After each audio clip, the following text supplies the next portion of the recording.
Good morning, my friends who have joined us. You are looking at a giant whip spider right now. Not an actual spider. It is an amblypygid. It's also an arachnid, so it has 8 legs. And we did talk about these on one of our lives. We're just gonna wait a minute. Hi, Nate. So happy that you are joining us today. We're gonna wait for 1 minute and 30 seconds.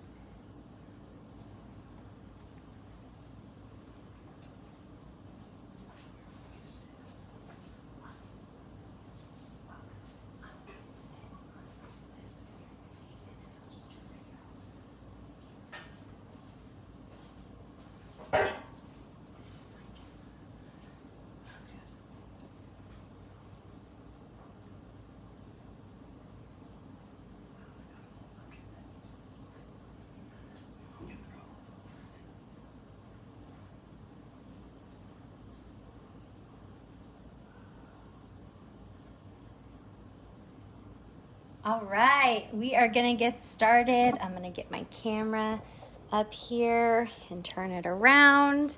Hello, good morning or good afternoon or good evening whenever you are watching this or wherever you are watching this.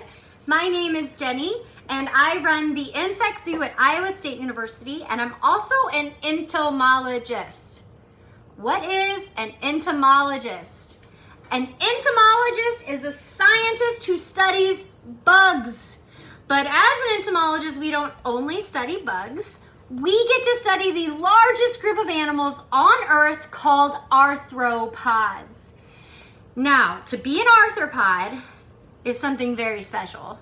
And you have very special things on your body, like an exoskeleton. What is an exoskeleton? Now, I know you know the answer to this question. But an exoskeleton is a skeleton on the outside of the body. Do you have an exoskeleton? No. Your bones are inside your body, so you do not have an exoskeleton. You are not an arthropod. So what animals are arthropods? Those are insects, spiders, tarantulas, millipedes, centipedes, scorpions, shrimp, crabs, and lobsters. So even some of the animals we like to eat, they are very closely related to insects, and they're all made of the same stuff. So when you're eating shrimp or crabs or lobsters, it's just like eating crickets or cockroaches. They're all made of the same stuff. Now today, my friends, I am so very excited. One of my favorite students is visiting. So Josh Byrne worked at the Insect Zoo for quite a while, and he graduated in 2017. And so I call him one of my graduated students. That means he worked at the Insect Zoo all the way up and through graduation. So he is back. He is here right now, and he is here. Come here, Josh. Peek your little head in here. Hello. Look at that. This is Josh. I'm so excited for him. So he is going to talk to us about his favorite animals, okay? So I'm gonna turn it over to him. First, he's gonna talk a little bit about himself, his experience at the Insect Zoo, what he's doing now, what he wants to do later, and then he's gonna bring out he's picked a bunch of animals that he wants to talk about. It's gonna be super fun. So I'm gonna turn it over to Josh. Hello everybody. It's fantastic to see you. Jenny's told me all about these lives and how great of an audience we have. How participatory you are, sending her things, sending questions in, and just tuning in each week. And it's really heartwarming for me to see. The Insect Zoo was incredibly influential to me during my 4 years at college. This was easily the best college memory that I have. And so some of the animals that I've piled up over here, because I brought so many, I'm not going to get through all of them today that I've lined up to talk about. But some of these ones are the same that I knew. While working at the zoo, I'm going to try and keep all the nostalgic stories that won't be as entertaining to you to myself, but I'll share a few. And then there are others here that have just taught me something important, and I even brought a couple of my bugs from my place to meet you guys too. And so I still do get involved with insects whenever possible. at the insect, at home, at my place of work. I'm in Arkansas right now, and I was working at Ferncliff Nature School, which is an incredible outdoor education program for kids a lot like you guys, I think, where I got to get them all obsessed with bugs and wanting to go bug hunting instead of doing what they were supposed to do. So, mission accomplished there. But I would love to get back to working in zoos, doing something where I can bring all of the wonderful arthropods out to you guys all throughout the United States. So while I may not be doing that right now, professionally, I still do it on my own, because at home, just like I have since I was a kid, I take care of various different insects and spiders and crabs. I love crabs. And we still go out to schools and expos and nature centers and things like that because I just can't stop talking about bugs. I think that you guys would agree with me. I hope that you annoy your friends and parents with cool bug facts all the time. But you've heard me talk enough without holding any friends. So I'm gonna get some of these out right now, and we're gonna go over them, some of my favorite things about them, reasons why they're important, and hopefully some stuff that you can bug your friends and family with later. So I told you that some of the ones we're going to talk about are animals that I know personally, animals that are still here, because one of my favorite things about the insect zoo is that Ginny takes such good care of her bugs. They live for so long with her. And some of them are made to live very long in the wild as well as when they have somebody taking care of them every day. This is Tara. She is an Arizona blonde tarantula, and she, well, I don't know exactly how old she is right now, but she could live to be over 30 years old. The Arizona blonde tarantula is a species who is totally adapted for living in the dry desert. They are found throughout southern Arizona, up a little north too, as long as it suits their climate. They like deserts with very few big plants, but lots of sand to dig in, and lots of smaller bugs, like crickets, cockroaches, things like that to eat. Now, when I was at the zoo for the start, I knew a lot about insects, but Ginny taught me a lot about tarantulas. I had never had a pet tarantula. I had never really worked with them before coming to the insect zoo. And I had met a lot of people who were scared of them. And so I would do my best when I was younger to try to talk to people about, these animals are actually great. I'm sure you can think of a few things that make tarantulas really useful to have around. Think about maybe why you might appreciate having one in your yard if we did. We don't have them in Iowa. But one of the things that's great about them is that they are pest control. They eat things like cockroaches, crickets, silverfish, and even sometimes mice. The Arizona blonde is one of the most accomplished mouse hunters of any tarantula. They hunt those in the wild too. And so having a tarantula around can really help people keep the number of pests in their houses down. You know what else is great about them though? They can teach us a lot of life lessons. Is there any way that you think, if I was more like a tarantula, I would be a better person? I could do a lot more with 8 arms, just saying. But personality differences too. Tarantulas are super patient. Do you see her just chilling out in my hand? She's not afraid. I'm holding her very calmly, even though she probably doesn't remember me. She's still calm. And she would be a lot like this in the wild too. She would sit in her burrow and wait for food to come by. And she might wait for up to a year. Tarantulas can go for months and months without food. But when something did come by, she'd be excited, she'd be ready, and she would go out of her burrow, pop out, surprise it, grab it, pull it in, and then liquefy it with her fangs. That's how they eat their food. They have such a tiny mouth, they have to melt it down with their venom and digestive juices, and then they can slurp it up like a smoothie. It's another great thing tarantulas and I have in common. We love smoothies. I don't make mine with bugs. Not yet. But these tarantulas at the insect zoo are also a little bit less scary because of one of my favorite tarantula facts that is something else that I have in common with them. Tarantulas kind of have asthma. Does anybody here have asthma too? Where you get a little bit tired and can't breathe if you run too much? Tarantulas have that too. Because when they run, they have to pump their blood into their legs to run. And that means that they can't pump their blood into their lungs at the same time. And so a tarantula will never chase you down and catch you because it gets tired. It has to take a breather. And I learned that from Ginny at the Insect Zoo, and that's one of my favorite things to tell people when they're scared of spiders. Just, if you don't like them, stay away from them. They cannot, and they don't even want to, chase you. Now, I would probably have enough things to say about Tara, the Arizona blonde tarantula, for a whole hour, but I can't spend the whole time on her, as lovely as she is. I need to get to one of my other favorites. This one is not an insect either. I'm building up your suspense for the insects. But this shy little guy is a hermit crab, guy or girl. Hermit crabs can actually change whether they are a boy or a girl, depending on how many other hermit crabs of that type there are.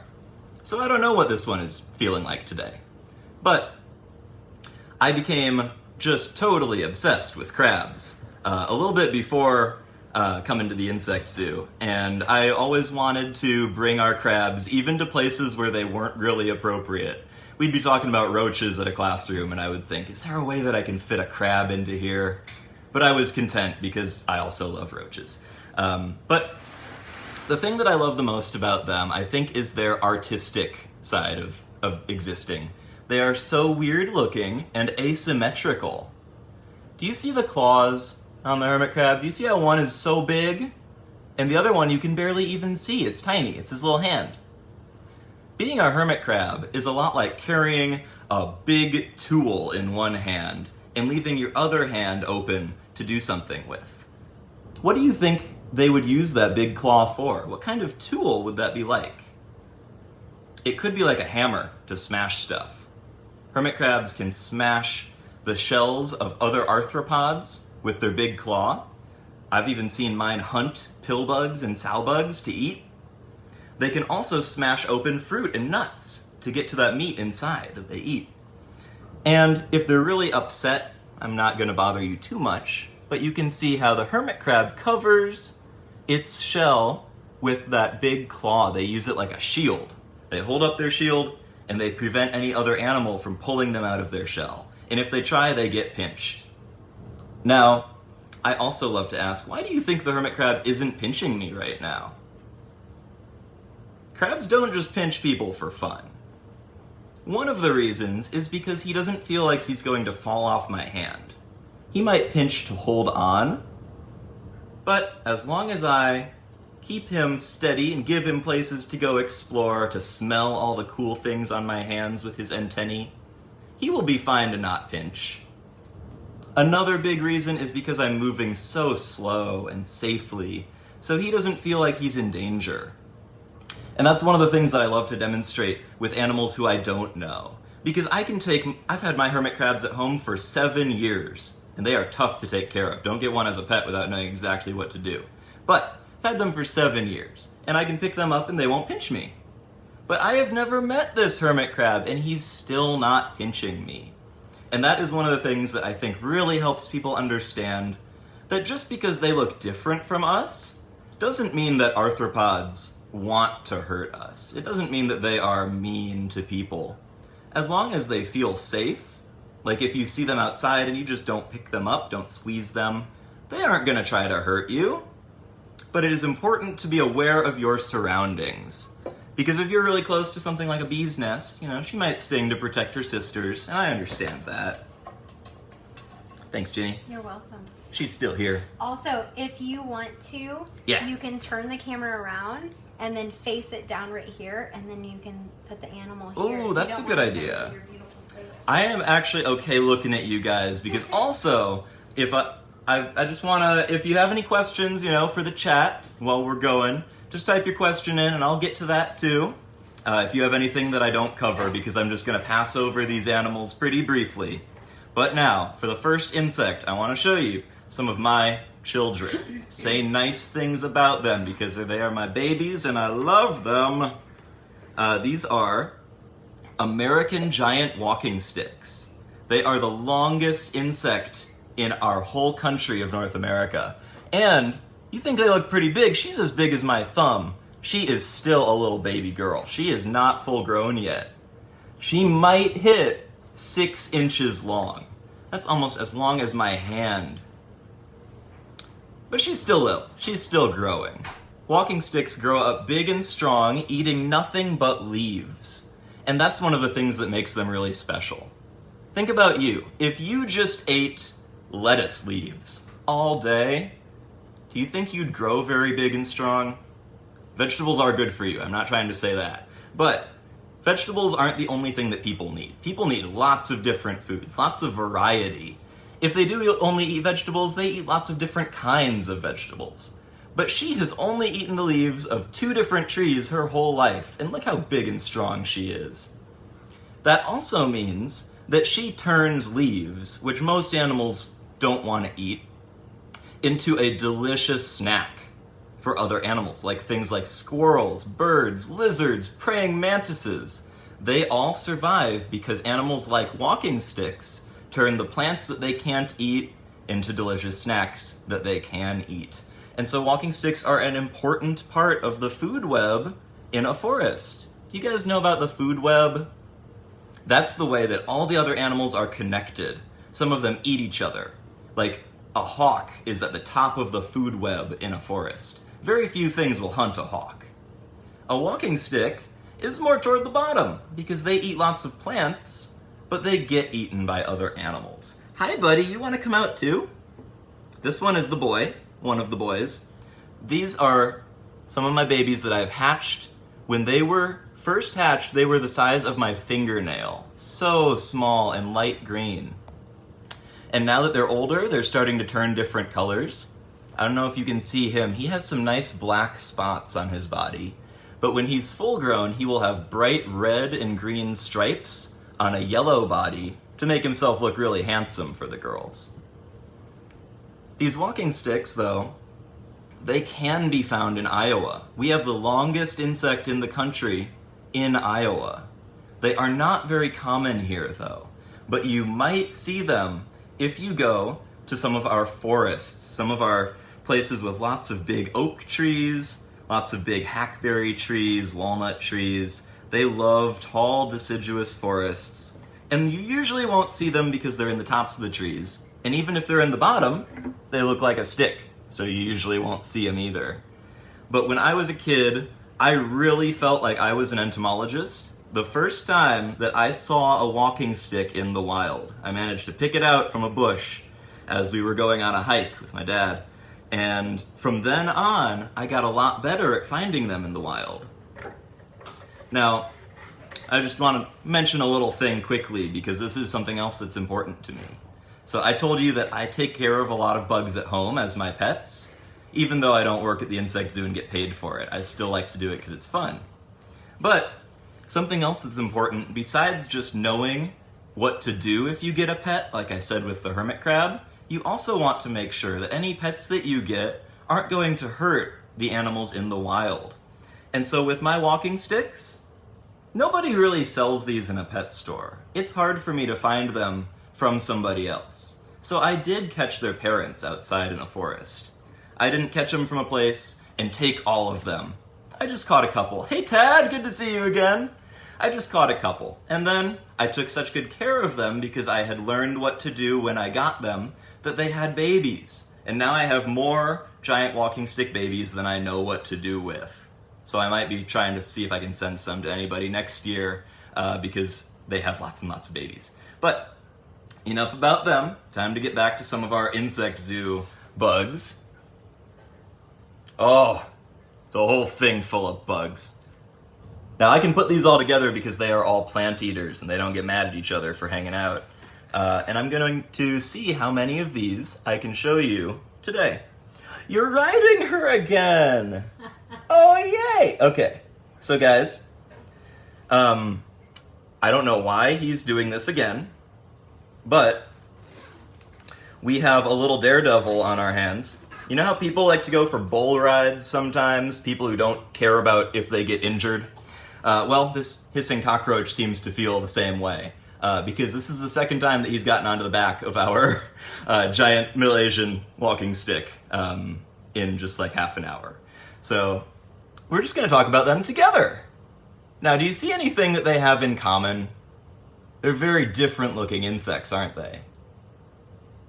I see 2 antennae on both of them. I see 6 legs because they're both insects.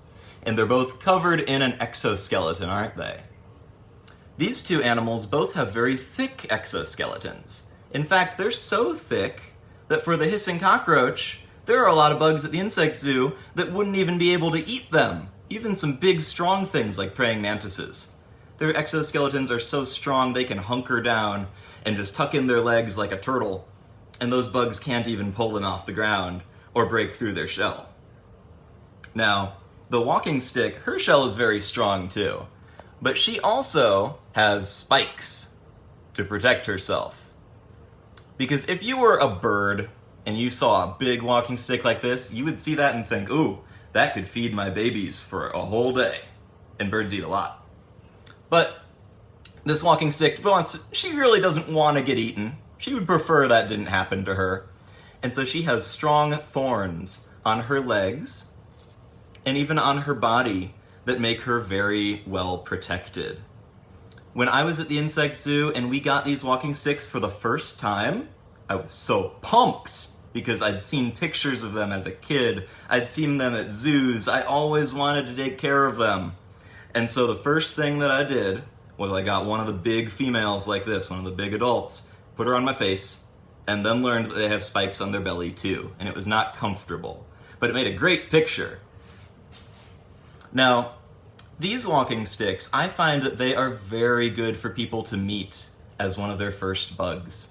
Because they're big, you can keep track of them, they're not gonna run away. And also they have a nice habit of looking right at you with their very movable head. How well do you guys think that she can see you? You see her eyes? Most insects can't see people too well.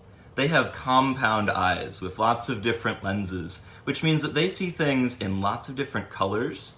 They see things that move very well, but they have a tough time telling details sometimes. What they do have a very keen sense of, though, is smell. On her antennae, they're so long, she uses those to touch around and also to smell. And on the hissing cockroach, his antennae look blurry. They look fuzzy.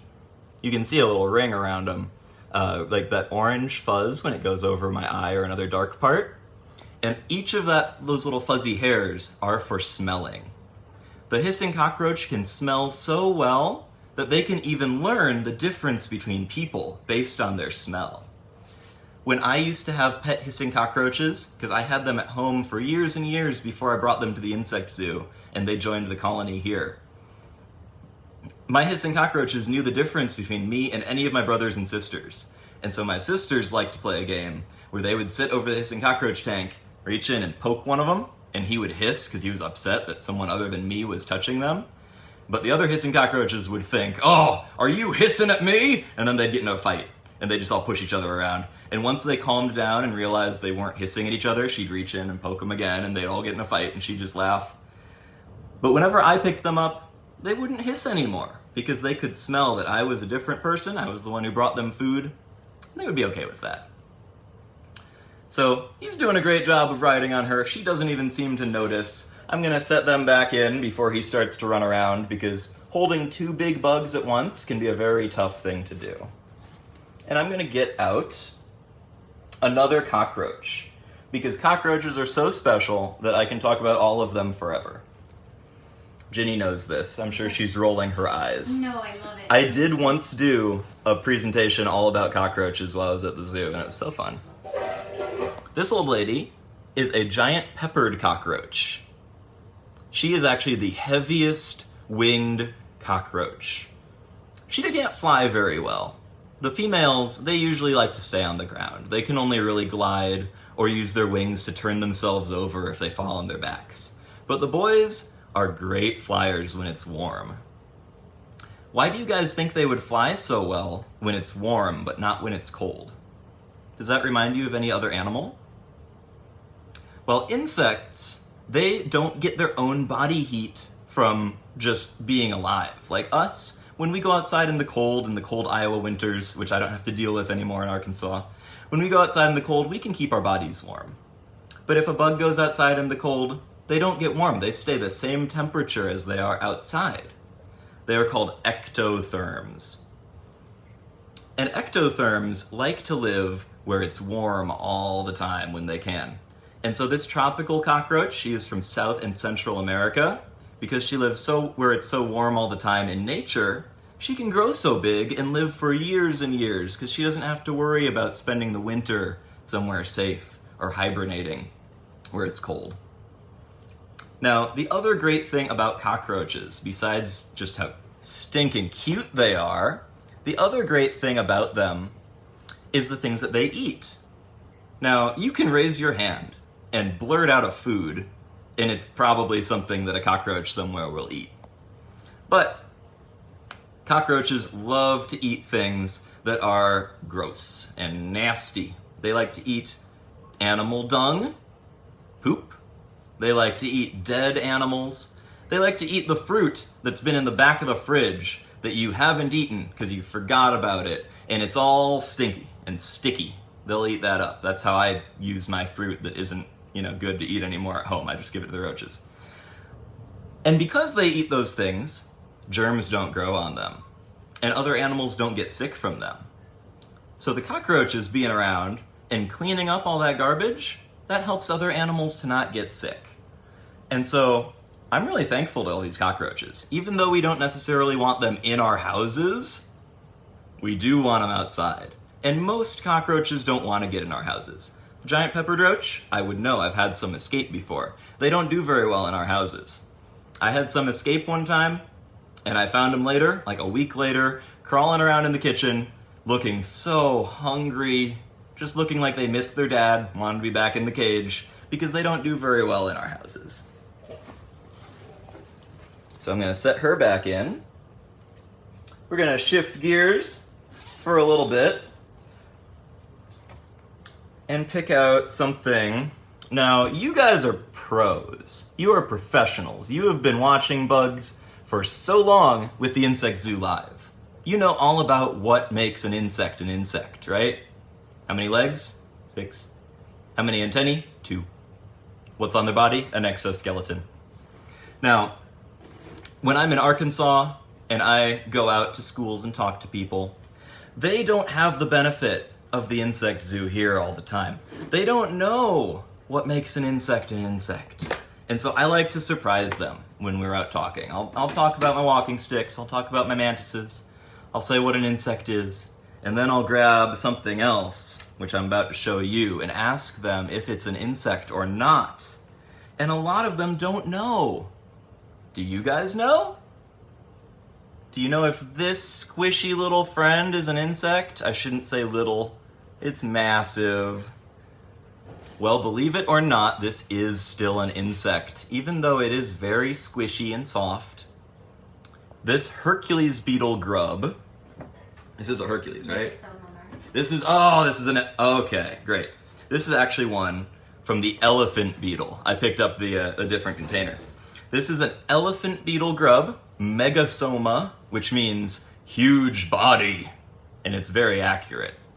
Megasoma grub, elephant beetle grub, has a hard shell over its head. That's its hard exoskeleton. Has 6 little legs, which are not very good for walking. And then, all over its body, it does have segments. Segments are another thing that makes an arthropod an arthropod. Their body is divided into different parts: the head, the thorax, and the abdomen. And each of those different parts has different function. The head is good for eating. See that grub's hard, round head with strong jaws? I'm not getting my fingers anywhere near the elephant grub's head because they're made for chewing through wood, and my finger is a lot softer than wood. The thorax is where the legs are attached. That has lots of muscles, very powerful. Insect thoraxes are usually the favorite parts to eat for something like a mantis. That's where all the muscle is. It's a steak. And then the abdomen, which on the grub is very long and squishy, good for holding in lots of food. That's where all the guts are. That's where the stomach is. That's where the breathing sort of tubes from the spiracles on the sides are. And when an insect like this, which looks very, very different as a baby, grows up into an adult, that's a really long word, starts with an M, metamorphosis. And so lots of people, when they think about metamorphosis, they think about butterflies and moths and all the, the pretty fluttery ones. When I think about metamorphosis, I think about the big, gnarly looking grubs that turn into even bigger beetles. When I was a little kid, those are my favorites. I used to ask my parents for Hercules beetles when I was little. Little did I know that it's not really possible to get them as pets unless you work in a zoo. That's one of the great things about working at the Insect Zoo. I get to hang out with our elephant beetle grub, or I got to, now I get to when I visit. But I got to hang out with our elephant beetle grub, who I couldn't take care of at home, but who I love to see when I come into the zoo. Now, we don't have a full-grown elephant beetle right now, but we do have one of their distant cousins. When I worked at the Insect Zoo, we didn't have any of these. And I'm really, really pumped to hold it right now and show you. This is a giant stag beetle. Look at that big face, those powerful jaws. These have always been one of my favorite beetles. In the United States, we also have some giant stag beetles. This one is not from here. These are very popular in some other countries like Japan. People they'll make helmets that look like the horns and jaws of stag beetles over there. But here in the United States, we do have some. Sometimes they come to lights at night. In fact, if you live near some woods, you might have seen a stag beetle at your porch light in the evening in the summer. Some of ours are called the antelope beetle, the stag beetle, things like that. They're named after other animals like mammals. And they use their big jaws a lot like those mammals use their horns and antlers. They wrestle, they fight with each other to try to prove who is the strongest stag beetle. Now, you might have read somewhere that rhinoceros beetles and stag beetles can lift well over 10,000 times their weight. And some of those numbers are a little exaggerated. But they can pull about 1,000 times their weight and lift many, many, many times their weight on their backs too. I think I've seen 600 times on one of the smaller dung beetles. And these guys, they use that great strength to pick each other up and throw each other out of the trees to defend their favorite foods. So I want you guys to guess, what do you think the favorite food of a beefy stag beetle like this is? When I first saw them as a kid, I thought, oh my gosh, they probably chop up other bugs with their jaws and eat them. They might even eat people, but they don't. They have another thing in common with me. I love sugar. I love dessert. I love treats. I love all that stuff. It's not good for me, but I like it. And stag beetles are the same. They eat tree sap, and they eat fruit, anything with lots of sugar that's so soft. Because even though they have those big jaws, they aren't very good for chewing. They're made for wrestling. And so if they tried to chew up something like a big beetle, they would spill it all over the place. They would barely be able to eat any of it. But with soft fruit, they can mash open that fruit like a banana with their jaws and then just slurp it all up. Now, a stag beetle as an adult depends on the species, but sometimes they don't live very long. The ones in the United States, you're lucky if they live for 3 months, sometimes even less. But as a grub, they take a long time to grow up. They take sometimes 2 years or more. And so they are also a great example of patience for me, because when I was working at the Insect Zoo, we had some grubs, and I'd be so impatient because I wanted them to be beetles. I wanted to be able to talk about the stag beetles to people, but they did make me get creative. I had to talk about the grubs, and so I had to figure out ways to make those grubs really interesting to people, even though I wanted to talk about something else. They were a great example of forcing me to get a little bit more creative when I talked to people.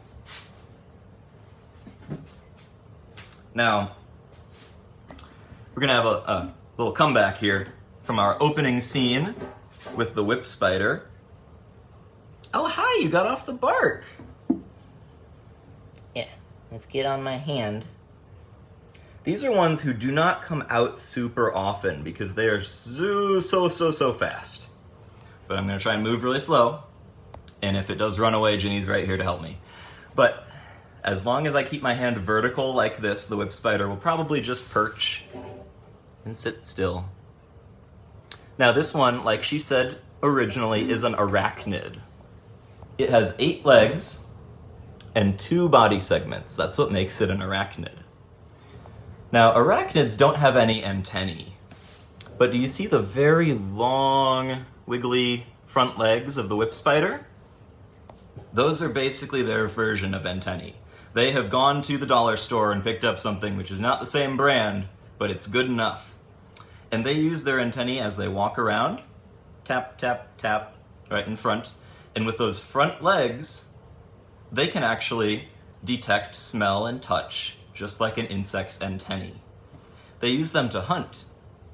Now, the reason that I got this one out and started talking about this is because I wanted to share with you something that makes you really, really good at your work. When you really care about it this much, you want to go above and beyond for your work. And some of my favorite memories at the Insect Zoo are coming in the middle of the night, because it was my happy place at college. You know, I'd come in here with the praying mantises when they needed to breed. I would come in here at night, see if I could get them together. And it meant that I got to see lots of things that I wouldn't get to see when I just came in at the day. Because during daytime, a lot of the bugs are sleeping. Whip spider just sitting in one place like it is right now. Right now, it's probably just hoping that I don't eat it. But at night, when I would come into the zoo, they would be walking all over their enclosure. We had 2 of them together who they'd be talking to each other by tapping with their front legs, or they'd be hunting. I got to watch them tap, tap, tap, and they'd reach their legs out in front of a cricket and just sort of tap it on the front and get it to walk a little bit closer, and then they would reach out their pedipalps, these long appendages with spikes at the ends, and grab them like a praying mantis super fast. And if I only came into the insect zoo during the day, I would think that these were the most boring animals around because they don't move. But because I came in at night, I just wanted to keep coming in at night. I would wait sometimes really late to come in to take care of all the bugs at 10 p.m. because it was so fun to watch them at night. Now, I would even sometimes come in when I didn't need to work and just check out the bugs. I miss it. I miss it a lot. Thanks, Jenny. Now, a cousin of the whip spider is the whip scorpion. And as you might predict, it's not a real scorpion either, just like the whip spider is not a real spider.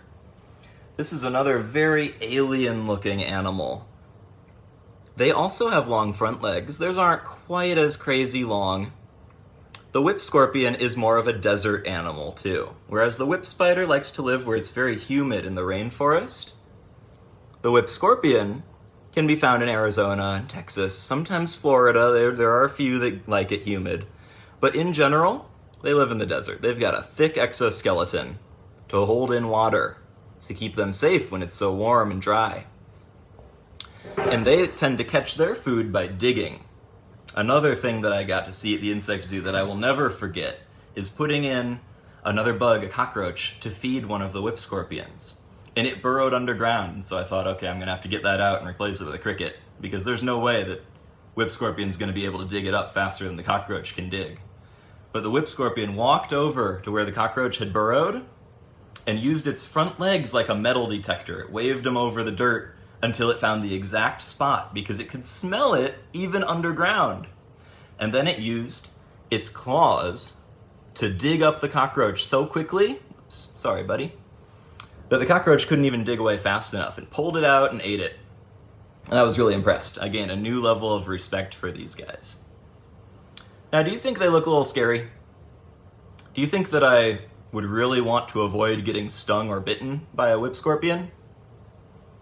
Well, truth is, either of those things would be fine, because number one, they can't even sting. They don't even have a scorpion stinger. They have a little movable tail, which can spray acid like vinegar if they get upset. I'm really glad this one isn't spraying, because I would stink all day if they did. And their mouth, it would kind of hurt, I guess, if one bit you, but it is so hard to get bitten by one of these, because just like other bugs, they don't eat people. They don't want to bite you. And so just like the hermit crab, I'm holding it very carefully, but not because I'm afraid of it. Mostly because I want it to stay happy and calm, so that it can walk around and show you all of its cool behaviors. See how it feels around to smell me. It's probably noticing, he was holding a cockroach earlier. Where is that? He was holding, what is that smell? Walking stick? It's probably thinking about all the other bugs that I've had on me. Fortunately, I don't have any other bugs on me right now, because then it would probably try to eat them, and that is not the sort of thing that you guys came here to see. Ugh. All right, I now am going to get out another one of my personal favorite bugs. This one is on my top 5 bugs list. Actually, what are your top 5 bugs? I hope that you guys have been thinking about that, as you've been watching some of your favorites, some of the ones that you hope will come on the screen. I could predict maybe some praying mantises would be on those top 5 list, maybe some walking sticks, maybe scorpions. Well, one of my top 5s is a grasshopper. All grasshoppers are the same. They're all so boring. They're green, they're brown, they eat grass, they hop around, right? No. Grasshoppers are great and very different. This grasshopper will automatically tell you that he is very different from the other ones. He does not care if predators see him. The eastern lubber... Are you nibbling on me? Stop! That's not good for the show. The eastern lubber grasshopper is our biggest grasshopper in the United States, and this one is just a boy. The boys are smaller. They're not as big as the girls.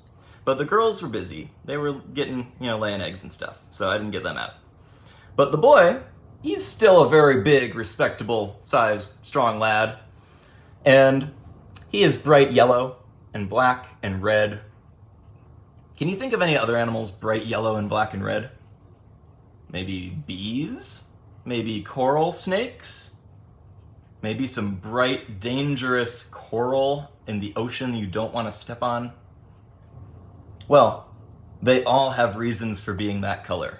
The eastern lubber grasshopper is a poisonous grasshopper. Jenny, I knew it. Favorite tarantula. They are poisonous. Poisonous does not mean that if they bite you, you'll get sick, which I'm really glad about because he's been chewing on me. Poisonous means that if you bite it, then you'll get sick. Don't want to bite one of these, because not only are they sweet little friends, but also they are toxic. Oh, thank you for showing me your favorites. I love that pill bugs are on there. That's really cute. Did Jenny Mitchell comment? Poppy. Oh, cool. Oh, that's Poppy? Yeah. Hey, Poppy, good to see you. Anyway, as I was saying, eastern lubber grasshopper is poisonous, so please don't bite him. These guys are almost completely protected from vertebrate animals. A vertebrate is an animal like us with bones inside, backbone. Things like birds, coyotes, raccoons, lizards, they don't want to eat eastern lubber grasshoppers. Because not only does the grasshopper make its own poison, which tastes bad, but it also eats poisonous plants, and then gets those poisons and puts them into its own body. And so when they eat poison ivy, which mine have eaten before, they taste like poison ivy. They taste itchy. They taste really, really uncomfortable. And so other animals really quickly learn that they shouldn't eat these. This makes them one of the best grasshoppers to show people, because they're not afraid. They just sort of walk around. He could jump away if he wanted to, but he knows that I'm not going to eat him, and so even though I don't know him, he's not afraid of me. Now, the eastern lubber grasshopper is found throughout the southern United States. If you go on vacation, you might see these. And a lot of people really don't like them. I've found some people, I put pictures of my babies up all the time, and I get some people saying, oh, I had those in my garden and I killed them all. It's like, okay, thanks for telling me, you didn't need to do that. But also, it's a great time to mention that some bugs do eat garden plants. What do we think we should do if some bugs are eating our garden plants? But one of the best things that you can do is to encourage other bugs to eat those bugs. Like ladybugs, lady beetles, they're awesome at eating things like aphids, which suck the sap out of our garden plants. If you have a praying mantis or two hanging out in your backyard, you can put your praying mantis on your flower bush. You can put your praying mantis on your tomato plant, and they will eat grasshoppers and caterpillars that might want to eat those plants too. And also, one of the best things that you can do is just to watch your plants pick bugs off, make places in your yard where the bugs can eat so that they don't have to eat the garden plants. If you grow some native plants nearby, you will attract bugs to those native plants instead of the garden plants. But using chemicals like, pesticides without being very careful about it can sometimes kill other bugs who aren't being the problem in your yard. And so if you are ever going to use yard chemicals, this is for all the adults who are watching, be very careful, make sure that you apply it in such a way, or you pick one, or you find something else to do that won't blow over and hurt all of the other bugs too. Because like I said with the walking sticks, we need them for the health of our other ecosystems, for the other animals to eat. All right, that's enough of my soapbox. It is now time for another of my absolute favorite bugs at the Insect Zoo. Because it's a cockroach, believe it or not. But also, it's an example of one of my personal favorite things to talk about with insects. That is their social behavior, their parental care. This is a pretty plain-looking roach, isn't it? Kind of looks like one that you might, unfortunately, see in your house sometimes. This is the Madeira cockroach from South America.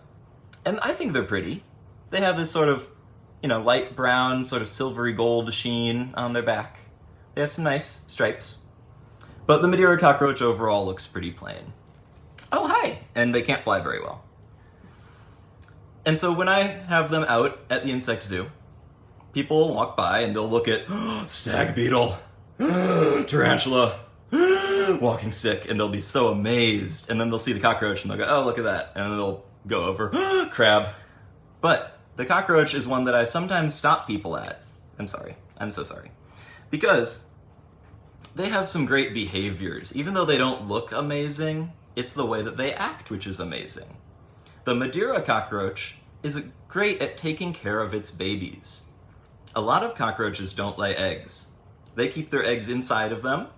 Mom sort of takes care of them inside her body. And then when she has the babies, she'll stand over them, spread out her wings, kick other cockroaches away, be very protective of those babies. And with the Madeira cockroach, they take care of their babies for a long time, sometimes for almost all of the baby's lifetime. You'll see one of these walking around, all of its babies following it around.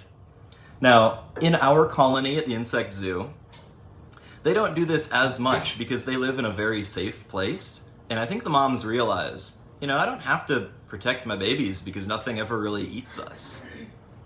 But cockroaches, even if they don't take care of their babies intentionally, they live in family groups, where cockroaches know by smell, oh, that cockroach is my sister or brother. That cockroach is my mom. That cockroach is hiding over there. I'm going to go hide over there too. It's a safe place. And they learn where the safe places are based on if their relatives like those places or not. And so when I was at the Insect Zoo, I love to talk about how the cockroaches are a little bit smarter than you usually give them credit for, and how they have those relationships with other roaches, kind of like we have relationships with other people. And I think it's one of the ways that can get people who are a little nervous about liking bugs to be more accepting of them when they realize this is also an animal. And it has a family, it has, favorite foods, favorite places.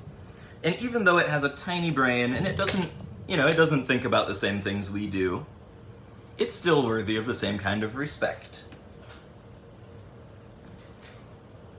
I don't know how much longer we have, so I'm just going to keep going until Jenny stops me. Whenever you're done. Oh, sweet. I'll get through 3 more. We'll do 3 more bugs. Yeah. Now, speaking of respect, I have never picked this one up before. Ashley! Hey, good to see you, Ashley! Ashley, you might see me get haired, because I've never picked this one up before. This is the Brazilian black tarantula. Its species name is pulchra, which means beautiful in Latin. Hi! And this is a very active young tarantula, as I have just learned. But I've heard from Jenny that it is nice. Yes. And she is right. She won't lie to me. Now, hopefully it'll calm down a little bit. I'm going to bring it closer so you can see this nice velvet black hair on its back. There we go. Now, tarantulas, I want to talk a little bit about how tarantulas understand the world, because you can see it really great with this baby Brazilian black. Do you see how it moves its front legs? It reaches them far out, and it reaches them up when it steps. And we just saw some behavior. When I said up, which I just directed my mouth away, because a puff of air came out from my mouth, and it brushed some of that tarantula's hairs on its legs, and it made her run away onto my other hand. That's showing off how tarantulas, they don't see very well, but they have great senses of smell and touch and hearing. And they get all of those senses with the hairs on their legs. Somebody did a study that saw that jumping spiders could hear people talking from another room in their house with the hairs on their legs. And the tarantulas use their hairs for similar things. And so when she walks, you see she lifts up her legs very high, she reaches them out in front and taps, and that's because she doesn't know who I am. She doesn't know where she's going by sight. She can only see big dark shapes, big shadows. She looks up at me and she sees a big shadow standing over her. But with her smell and her touch, she can figure out where she's going. Someone asked, what do they feel like? Fuzzy? I'm not going to pet her right now because she's little and she doesn't know me. She would probably be scared. You've got to work up to being able to pet a tarantula. And some of them never like it. But they do feel quite soft. Not fuzzy like mammal's hair. It's really different than that. But fuzzy like a bathrobe. Fuzzy like a very soft like towel, I think. They have very dense hairs close to their body, and then they have longer hairs, which you really can't feel when you touch them. And so if you really want to feel like a tarantula, I'd say go to the clothing store when they're open again, and touch some bathrobes and some slippers, and that's what they feel like. Thank you for being so nice, little tarantula. I appreciate that. Now, I mentioned that I could have gotten haired. Does that sound very threatening? Oh, I'm gonna rub my hair on you. That's not a dangerous thing. But when tarantulas are upset, they will kick hairs off of their back. I'm gonna take out a shed skin of a tarantula now to show you from a bigger one. Now, a shed skin from a tarantula looks so much like a live tarantula that at the insect zoo sometimes we would leave these out to scare people and think, oh no, a tarantula got away. But it's just a shed skin. One of these tarantulas grew a little bigger, took off its old exoskeleton, and then grew a new one that hardened underneath. But you can see on the abdomen and on the back legs, these long hairs. The long hairs are the sensory ones. But on the abdomen, they have another coat of hairs, which look like little fish hooks. And the hook side is in toward the tarantula. And if they find a predator, say a rat. A rat looking for food, goes down a burrow, smells, I bet there's a tarantula here. And the tarantula is facing away in the burrow. What's it gonna do? It can't bite the rat. It's facing away. It's in a tight spot. He's gonna eat him. The tarantula kicks hairs off of its back with its back legs. And those hairs fly into a little cloud, and the fish hook side sticks into the rat's nose and his eyes. And it itches terribly. Sometimes it'll make it really red like a rash. Sometimes it'll make it swell up. And during that time, the predator is usually so upset, sometimes even blinded for a little bit, that it can't eat the tarantula. Tarantula can get away. Or the predator will decide, this is not worth it at all, and get out of the way. And so I, with some tarantulas, am more scared of their hair than I am their fangs. Because it is important to know, no tarantula bite will kill a person, especially not a healthy person. Now for this next one, this is a tarantula that I have never held before either. Never held this species. It is so tiny that a lot of people wouldn't even recognize it as a tarantula. Look at this little dude. That is a tarantula. It's not a wolf spider. Oh! And this is a full-grown tarantula. This is a boy. And they're called the pumpkin patch tarantula because they have little orange spots on their back. Here it is. Oh! Now, he does not want to be held. You're seeing this. He's running around. He's very clearly afraid. He's trying to hop off of me. And so, I'm not going to hold him for very long. I'm going to set him back in his little place. There he is. Because at the insect zoo, we would rather not make the bugs do things that they don't want to do. And so when the pumpkin patch tarantula said, I'm really scared of you, I'm going to run around, I don't want to make him go through that. I don't want him to get hurt from running around. So I'm going to set him back in, let him have his time, and get out another animal, which we will see how it acts around me. Now, for the last one today, I wanted to pull out all the stops, go big or go home, and I'm not ready to go home yet, so I'm going big. Oh yes, you are ready. Oh, you're so ready. Ooh, look at that beefcake. Oh, so big. I never get tired of big scorpions. Now this one is, we have only dictator, right? Or do we have emperors?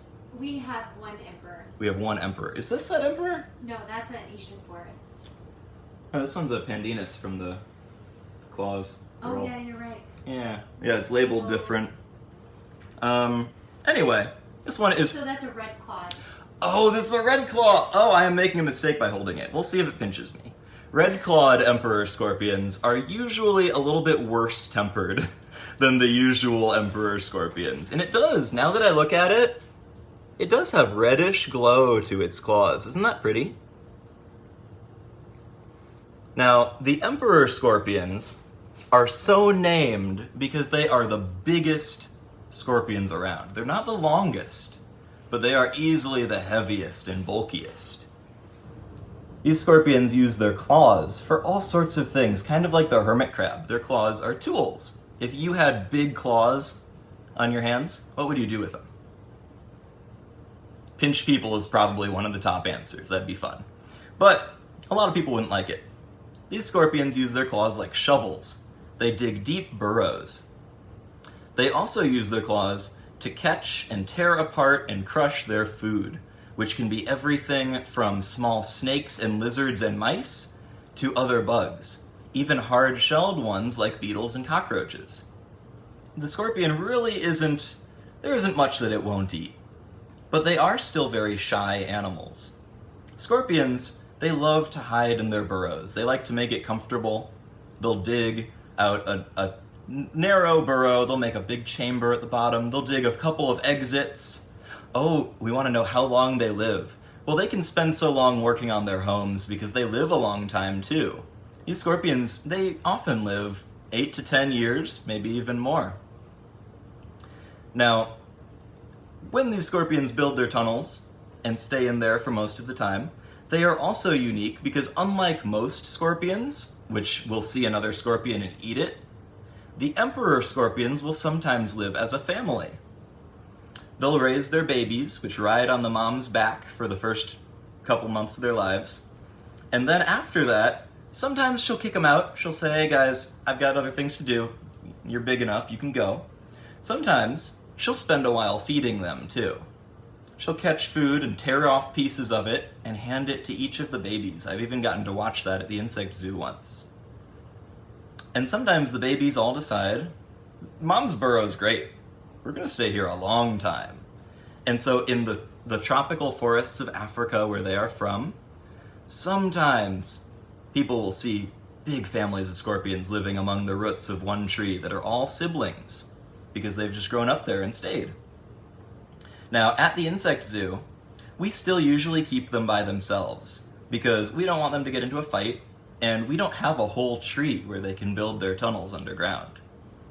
But with babies, a lot of the time they get to stay with their mom until she is ready to kick them out, and they often stay together. One of my favorite memories from the insect zoo was when we got lots of baby emperor scorpions, We had 6 of them living in a big tank, and every day, I'd go in there and put in water, put in food, and I would see them huddled up next to each other, standing over each other, cuddle up under the burrows, and it was so cool watching them grow up and shed their skin, get bigger, and still want to hang out together.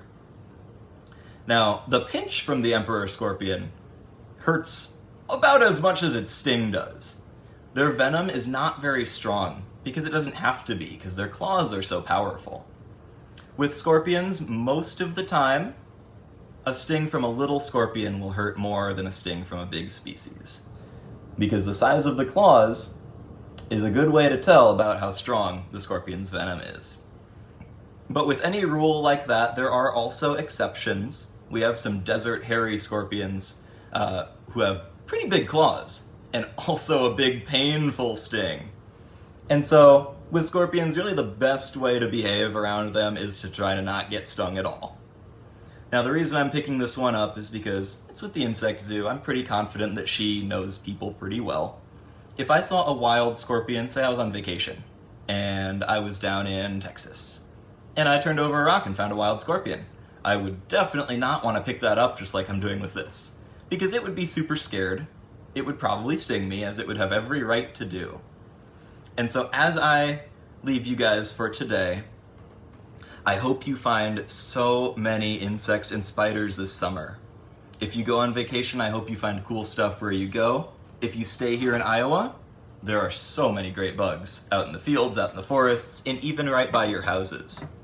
I hope that you learn lots about them, that you stay safe too, and that you keep tuning in to the Insect Zoo Live for as long as we do it. And when the Insect Zoo is ready to go around again, I can't wait to hear from Ginny about all the places she gets to visit. So thank you for coming today. Thank you for listening to me go on and on about my favorite bugs. It was so fun to talk to you. Oh, my friends, that was such a treat. I'm so excited that Josh was able to come and visit us today from Arkansas. So, my friends, thank you so much for tuning in. Wednesday, we're going to play with bugs. And then Friday, we are going to try and talk about bees and wasps, which I know is a big topic right now. That's exciting. Yes, so make sure you tune in on Wednesday, again at 10 o'clock. Also, if you're interested in Insect Zoo t-shirt, send me a message, $10 for a t-shirt, and we will split the shipping with you, so $2 for shipping. And if you're interested in donating to the Insect Zoo, we do have a link pinned at the top of our Facebook page, and it's on every single one of our videos. These are hard times for all of us, so if you are able to donate, please do that. So my friends, thank you so much. Go forth and love the bugs.